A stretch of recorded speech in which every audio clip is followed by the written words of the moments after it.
सिंध सदाई सूफ़ियुन ऐं संतन जो मरकज़ रही आहे।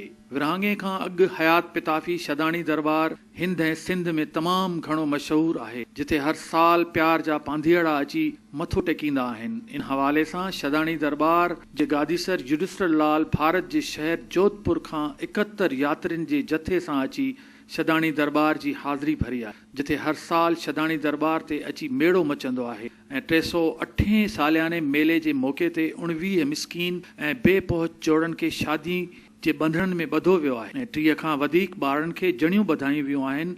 हिन मेले में शरीक माण्हुनि रूहानी पेशवा मज़हबी दरबार पहुचण ते ख़ुशी मंझां झुमरियूं हणी अक़ीदत ऐं मोहबत जो इज़हार कयो आहे।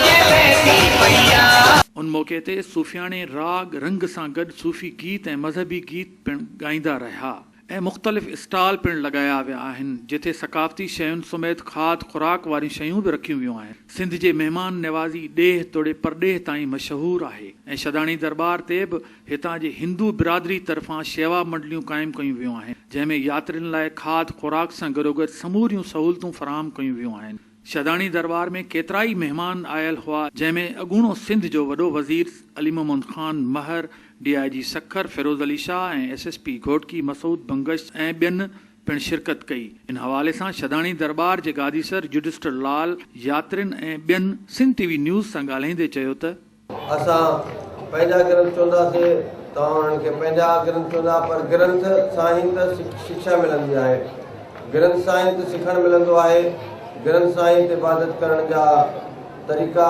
ऐं असां जेके हिंदुस्तानी यात्री आहियूं उते असां पंहिंजी इन सिंधू सभ्यता खे जिंदो रखियो आहे, ॿोली जे माध्यम सां, प्रोग्रामनि जे माध्यम सां, शाह कलंदर जे शब्दनि कलामनि जे माध्यम सां, कवालियुनि जे माध्यम सां पूरी सिंधियत जो असांजे हिंदुस्तान में वॾो प्रचार आहे।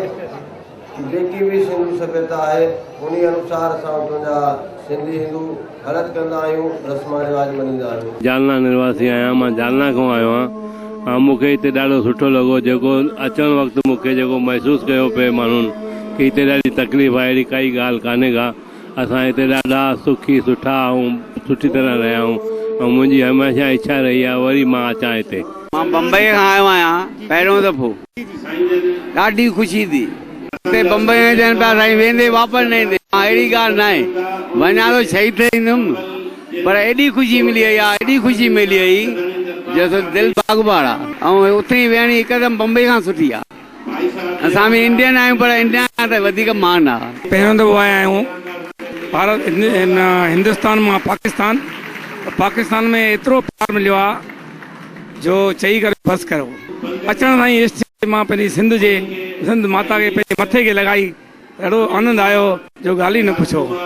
जीए मुंहिंजी सिंध माता घोरा पंहिंजी जिंद पंहिंजे अबाणे वतन तां, जीए मुंहिंजी सिंध माता घोरा पंहिंजी जिंद पंहिंजे अबाणे वतन तां, अबाणे वतन तां सिंध जे चमन तां, अबाणे वतन तां सिंध जे चमन तां। हो जीए मुंहिंजी सिंध माता घोरा पंहिंजी जिंद पंहिंजे अबाणे वतन तां। जय सिंध, जय हिंद। सिंधी आहियां मां, सिंधी मुंहिंजी ॿोली, सिंध में रहंदड़ वारो सिंधी मां हीरालाल आहियां। लाल मुंहिंजी पत रखजांइ सदा झूलेलाल, लाल मुंहिंजी पत रखजांइ भला झूलेलाल, रोड़ीअ जा सिंधरीअ जा सरी सहजाज रंगर दमादम मस्त कलन। ही मेलो प्राचीन 300 साल खां वठी ही मेलो मल्हायो पियो वञे।